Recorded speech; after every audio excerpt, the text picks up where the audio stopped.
लेकर के पहाड़ में भटक रहा है। क्यों नहीं इसे ठगा जाए, क्यों नहीं इसे किसी तरह से हीरा लिया जाए, क्योंकि इसको तो पता नहीं है ना। एक बार पंजाब में ही कहीं तीर्थ स्थान में गए थे घूमने को, हमारे साथ और भी बाबा लोग थे। हम लोग घूम रहे थे और जमीन के नीचे में पड़ा हुआ था एक नकली सा लग रहा था नोट गिरा हुआ। हमारे साथ के जो था बाबा उसने देख करके छोड़ दिया, हमने उठा लिया। हमने जब उठाया तो देखे उस पर लिखा होता अमेरिकन डॉलर, $100 था। बाहर की पैसे है तो लगेगा हम लोगों को भी ये नकली है, डुप्लीकेट है ना। कई बार पहचान मनुष्य को नहीं हो पाता है ना। उसने देखा, कहा अरे गरड़िया को पता नहीं है, क्यों नहीं गरड़िया से कीमती चीज ले लूं। ले करके हम फिर बढ़िया से अपना घर मकान दुकान बनाएंगे, आराम से ऐश्वर्य की जीवन व्यतीत करेंगे। चलो चलते हैं। आगे गरड़िया के पास वह जोहड़ी सोनियार कहिए आ गए। आकर कहते क्या हाल है भाई? बहुत बढ़िया। कहा वो जो भेड़ के गले में पत्थर बना हुआ बड़ा सुंदर लग रहा है। कहा महाराज वो जमीन में गड़ा हुआ था, उसको निकाल करके धागा डाल के मैंने भेड़ के गला में, सुंदर भेड़ है इसीलिए मैंने चमचमाता पत्थर इसके गले में डाल दिया। बोला अच्छा ये पत्थर बांध तो दिए हो, थोड़ा हमें बढ़िया लग रहा है, ये लीजिए। सस्ती जमाना था उस समय। कहा बहुत सुंदर देखने में लग रहा है, आप हमसे 5 रुपया में वह पत्थर दे दो, 5 रुपया तुम रख लो। अब इनको तो कमाना नहीं पड़ा था, सस्ती जमाना था। बोला ठीक है ले लो, हमारे कोई काम का नहीं है। अरे दे दो न भाई खोल के। गरेड़िया ने गया और उस भेड़ के गले से 5 रुपया ले लिया गरेड़िया ने, और वह पत्थर को दे दिया जोहड़ी के हाथ में। सोनियार ने ले तो लिया, ले लिया और उल्टा पुल्टा के देख रहा है, मने मन खुश भी हो रहा है। अरे मैंने तो गरड़िया को ठग लिया ने। ये नहीं हो रहा है, इनको पता नहीं, मूर्ख है, इनको पता ही नहीं है कितनी कीमती चीज है। इसको तो मैंने बेवकूफ बना करके ले लिया। अब तो हम बड़े धनवान हो जाएंगे, गांव शहर से ज्यादा अमीर हो जाएंगे। और पत्थर लेकर के हाथ में उल्टा पुल्टा करके वह देख रहे थे सोनियार।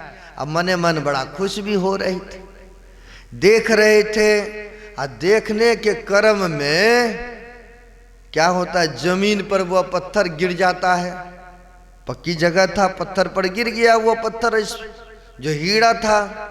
अब पत्थर पर जो पत्थर यह स्फोटित पत्थर यह वो गिरा, हीरा जो पत्थर था आ गिरा जो कई टुकड़ा टुकड़ा हो गए, कई भाग में हो गए, कई टुकड़ा टुकड़ा चूर चूर हो गए। जैसे शीशा है और शीशा कहीं इस पक्की पर हाथ से छूट जाए तो कई हिस्सा में हो जाता है कि नहीं, कई भाग में हो जाएगा ना, है चूर चूर हो जाता है। बेशक आप चाहेंगे उसे जोड़ दें, संभव नहीं न है कि संभव है, नहीं है संभव, चूर चूर हो जाते हैं।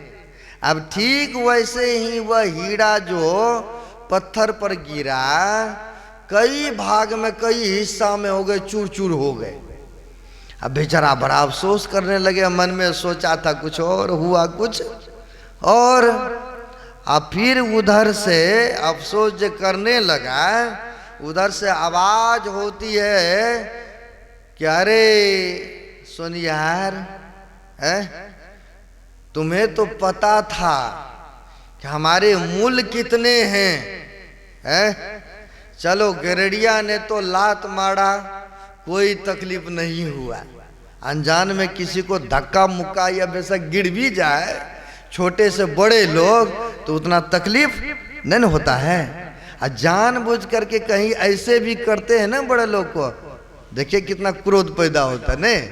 अरे तुमको मैंने गोद में खिलाया, तुम चमेटा हमें दिखा रहा है? कहा अरे अनजान में इसने लात से मरोड़ा तो कोई तकलीफ हमें नहीं हुआ, दुख नहीं हुआ। लाठी से खचोड़ा कोई दुख नहीं हुआ। चलो जैसे भी हुआ, इसने हमें जमीन से निकाला, भेड़ के गले में बांध दिया, जानवर के गले में, तो हमें उतनी तकलीफ नहीं हुआ, क्योंकि यह अज्ञान था, अनजान था, इसे पता नहीं था इसका मूल्य का। इसके निगाह में तो था कि यह पत्थर है चमचमाता हुआ। अरे तुमको तो कम से कम पता था ना कि मैं क्या चीज हूं।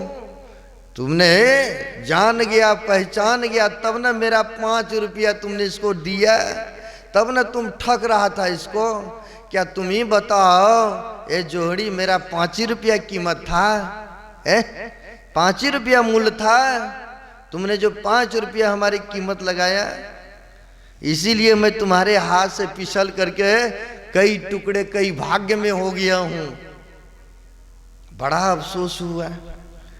गुरु महाराज कहते थे, कहने का सारांश है, यह मनुष्य शरीर भी हीरा के समान दिया हूं, हीरा के समान मूल्यवान है। अगर ईश्वर भजन नहीं करेंगे, मनुष्य शरीर चोला पा करके तो कई भाग में हो जाएगा ना। 84 लाख जोनी क्या है, कई भाग में जाना है, कई हिस्से में जाना।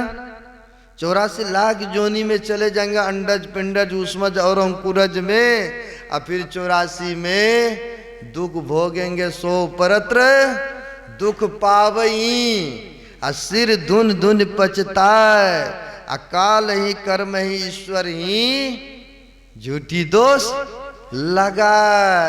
यह मनुष्य शरीर हीरा के समान पाए हैं, और पा करके इसे अच्छे काम करना चाहिए, शुभ काम को करना चाहिए, है ना। इसीलिए भगवान राम कह रहे हैं, भाग्यशाली तो है मनुष्य, लेकिन यह उत्तम शरीर पाकर अगर उत्तम काम नहीं कर रहा है, तो कहते हैं इस बार तो कोई बात नहीं है, लेकिन अगले बार वह जानवर का शरीर पाएंगे, और फिर दुख को उठाते पीड़ेंगे, फिर रोते पीड़ेंगे। इसलिए कहा है कि यहां भी सुख चाहते हो और परलोक में भी सुख चाहते हो ने। को चाहते हैं कि गांव समाज में हम रहें तो हमारा कोई अपमान करे, कोई ऐसा चाहते हैं? सब चाहते हैं मान इज्जत करे ने, सब चाहते हैं हमारी प्रतिष्ठा गांव समाज में बना रहे। सब न चाहते हैं। कहते हैं यहां भी चाहते हैं सुख, समृद्धि, इज्जत, मान, और इसके बाद चलिए यहां तक आपको मान प्रतिष्ठा खूब मिल रहा है भरपूर। क्या शरीर छोड़ने के बाद कोई भी जाना चाहेंगे नरक में? है नहीं, मुड़ी डोल रहे नहीं। अन्य नरक में जाना किसी को भी पसंद नहीं है। अगर नहीं है पसंद तो राम भगवान के बात मानना चाहिए ना, है? धर्म ग्रंथों को, वेद शास्त्र की बातों को मानना चाहिए ना, सबको मानना चाहिए ना, खाली भव्य लोग को थोड़ी मानना है, सबको मानना चाहिए।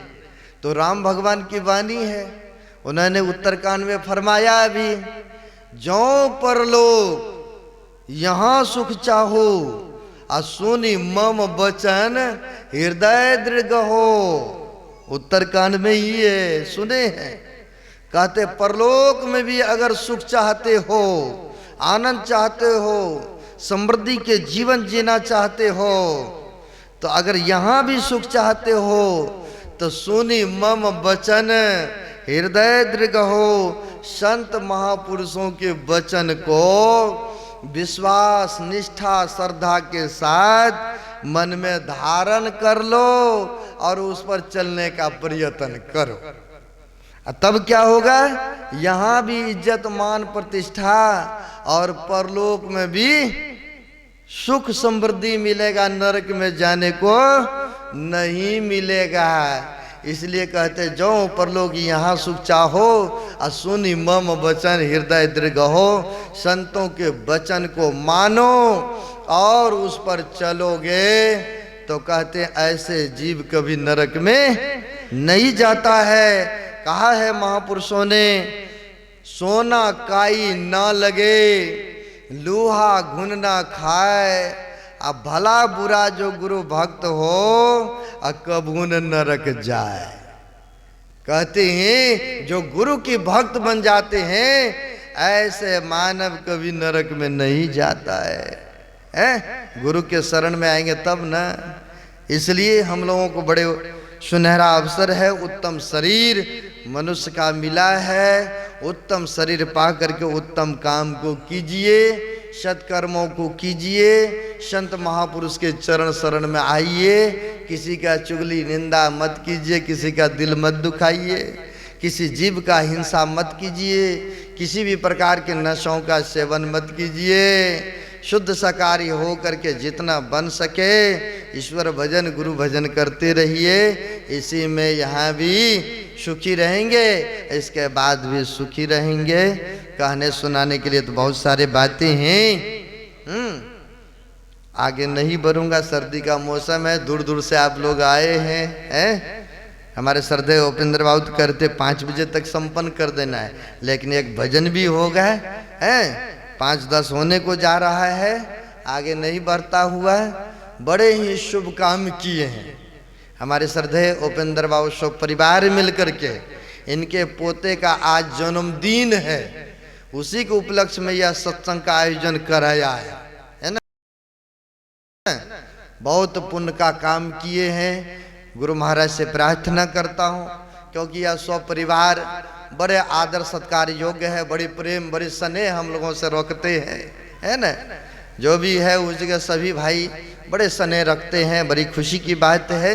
साधु महात्मा के प्रति रखना ही चाहिए, बड़ी श्रद्धा रखते हैं। गुरु महाराज से प्रार्थना करता हूँ, विनती करता हूँ कि इनके सब परिवार को इसी तरह से सुख समृद्धि दें, सत्कर्मों को करते रहे, कराते रहे, कुशल पूर्वक जीवन व्यतीत करे। और आप सबके लिए भी शुभकामना करते हैं कि गुरु महाराज की कृपा सबके ऊपर बना रहे, यह लोक और परलोक दोनों सुखद हो, मंगलमय जीवन व्यतीत हो, यह शुभकामना करते हुए वाणी को विराम।